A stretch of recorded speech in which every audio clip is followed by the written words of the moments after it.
Howdy there, travelers, and welcome back to another installment of Grug the Grung Stories and More, where we offer repose to the weary and glory to the brave. I am Grug the Grung, and this here is my pawn. Today we have the stories of two individuals that tested the odds in opposing ways. The first is of a person that, despite being warned multiple times that his actions were impossible to complete, he firmly believed that he had a shot at killing an Eldritch horror. Now put on some bug spray, find yourself a shade, and without further ado, row post! I was GMing a game of Cthulhu Tech for friends. If you've never heard of it, it's because it's a horribly flawed and unpopular system. But we love the setting and we love the game. Fair enough. Play what you love, guys. The game is set in a war-torn cyberpunk future, where Lovecraft monsters, cults, and magic exists alongside mecha, starships, and cybernetics. And at this particular point in the campaign, the party was following leads on a cult hiding out in the now nuclear wasteland that used to be the Amazon rainforest. On their way there, the helicopter they've taken to survey the area is shot down by rockets and they crash land in the forest. At this point, we had been playing for months, but my good friend in the group told me he had a friend who was interested in joining, and I thought it'd be easy enough to introduce him, so I allowed him to join. The party survived the crash, alongside their newest member who took the place of the nameless helicopter pilot provided to them by the guild. Banged up, dangerously low on supplies and ammunition, but alive. After the party salvages what they can from the wreck, the forest is eerily quiet, and an uneasiness fills the air. In the distance, colossal footsteps are heard cracking the earth, and a low supernatural hum bellows. The party springs into action, activating defensive abilities and stealth, trying to gain a better vantage at the unearthly horror that approached all too quickly. The technical officer is the first unfortunate soul to lay eyes on the abomination. A 40-meter tall, hulking mass of tumors, eyeballs, and overgrown roots hobbles through the forest, seeming to be drawn to the site of the crash. The technical officer nearly faints at the sight of it and whisper yells to the party what he sees. Immediately, the party does their best to hide, remain silent, and avoid so much as looking at the monster. All but the new guy. New guy takes cover, but does not use any of the provided opportunity to hide, despite the advice of the party and the clearly painted circumstance in front of him. As the monster draws near enough, New Guy makes no attempt to avoid its gaze. Again, despite the direct advice of the entire party in unison and very intentionally deterring language by the DM. By some miracle, he rolls nearly perfectly and does not suffer the effects of fear or insanity. To him, the light could not be any brighter shade of green, so he does what any sensible player would do. He draws his 9mm pistol, lets out a fierce battle cry, and fires into the beast's leg. Now a side note. In this system, there are two damage scales, Vitality and Integrity. Vitality is the scale used between humans and small monsters. It's your standard damage. Integrity, on the other hand, is the scale used for colossal Lovecraftian horrors, mecha, and ships.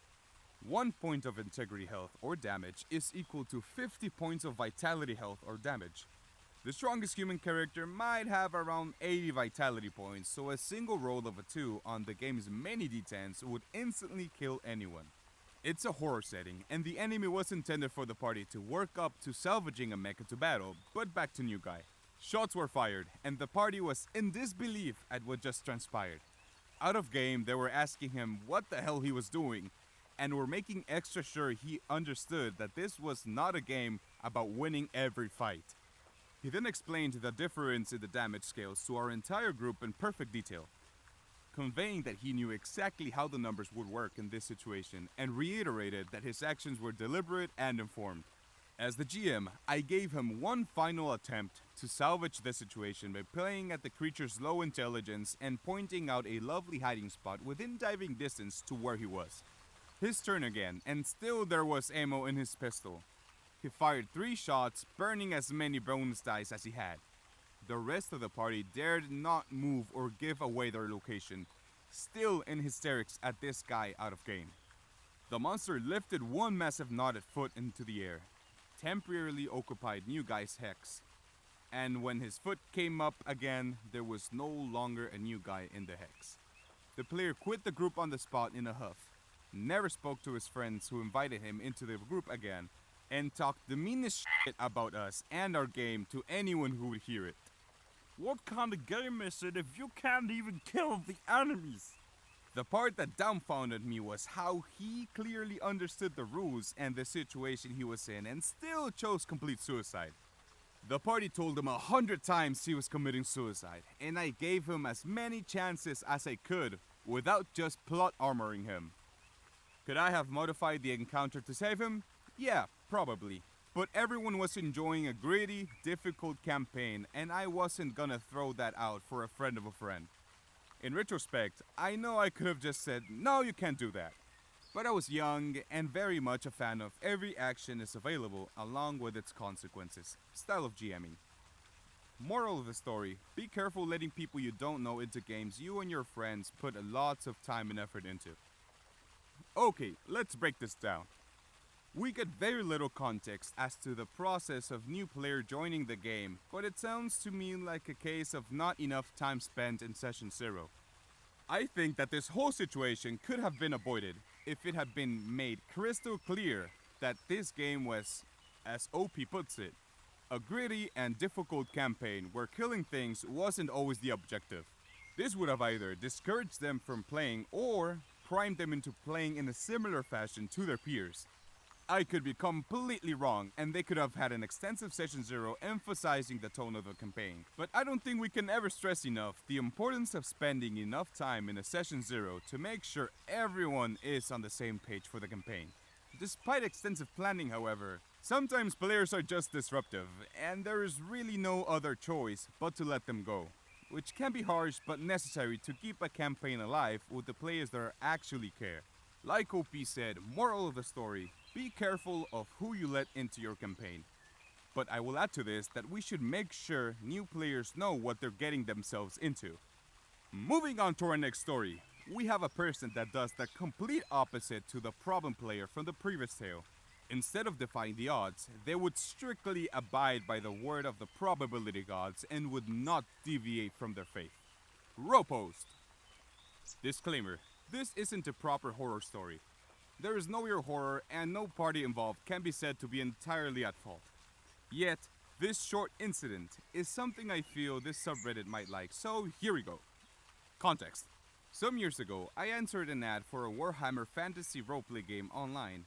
Me being a huge Warhammer nerd and knowing the setting better than my own backside, immediately applied. So this was a game that happened with people I never met before, and we were playing through Roll20. The cast is not that important, let it just be known that there are 4 players, which I will refer to by the race, Elf, Dwarf, me, and Wizard, who is the protagonist of this merry little story, and acquaintance with the GM. Now, before we start, I need to tell you that Wizard had some kind of unspecified condition. I never asked for details. He was extremely socially awkward, but always incredibly smart when concerning numbers. He had this habit of mentally calculating odds of success before each roll. If the odds were not good enough, he would not take action. Impressive, absolutely. But also terribly grating when you're fighting goblins or climbing a wall, and he would spend 10 minutes thinking and then say something along the lines of, "The odds are not good enough. I do nothing." So 3 sessions in, our merry party is running away from a horde of greenskins. Normally we would stand and fight, but those buggers tend to charge at you, 5 to 1.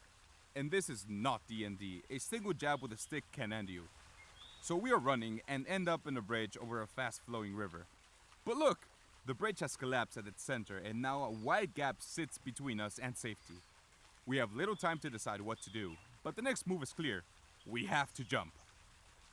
The elf goes first, and he, being an elf, elves have OP stats in Warhammer Fantasy Roleplay, FYI. Easily passes the skill check. Next goes the dwarf. After the usual, "Nobody tosses a dwarf" shenanigans, he fails his roll, but help from the elf on the other side allows him to get to safety. Next, the wizard.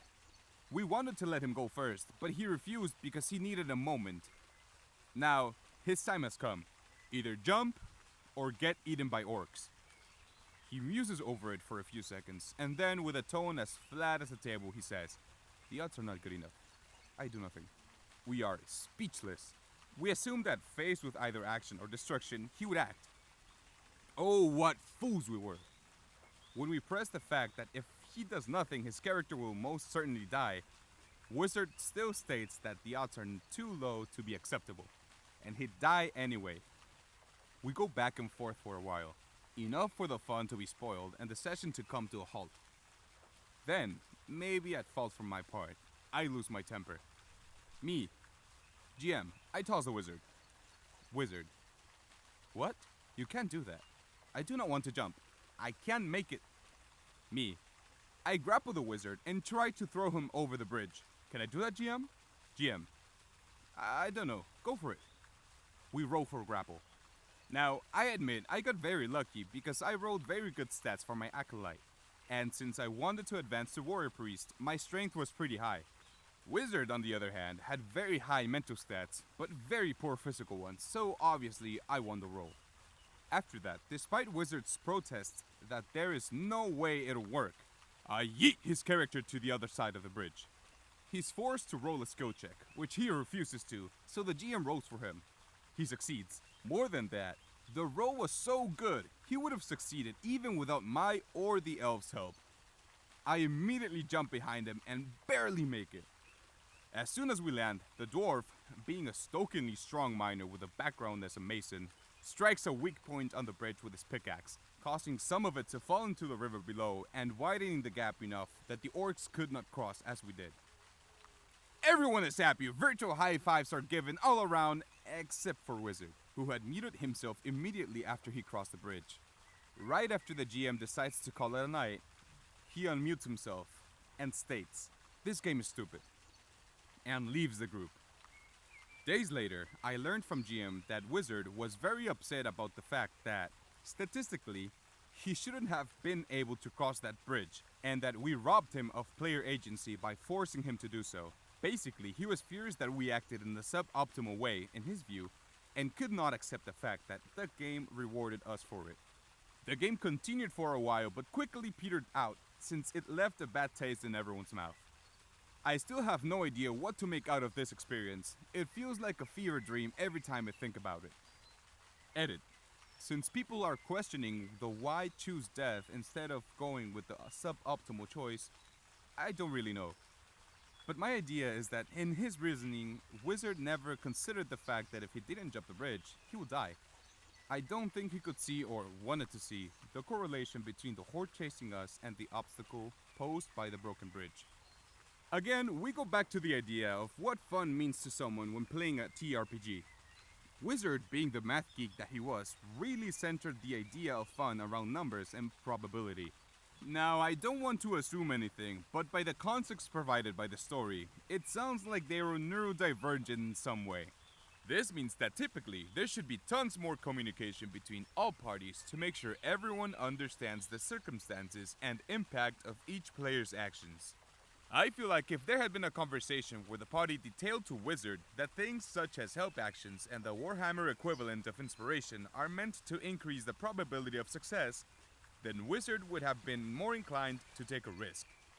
Again, I could be completely wrong, but the point is that communication is key, whether it is for a session 0 or among players in the midst of action. Thank you for stopping by to listen to this babbly old grung. If you have enjoyed your stay here today at the pond, feel free to drop a like and follow the channel for more stories to come. Good luck out there, travelers, and remember that communication is key. Till our paths cross again.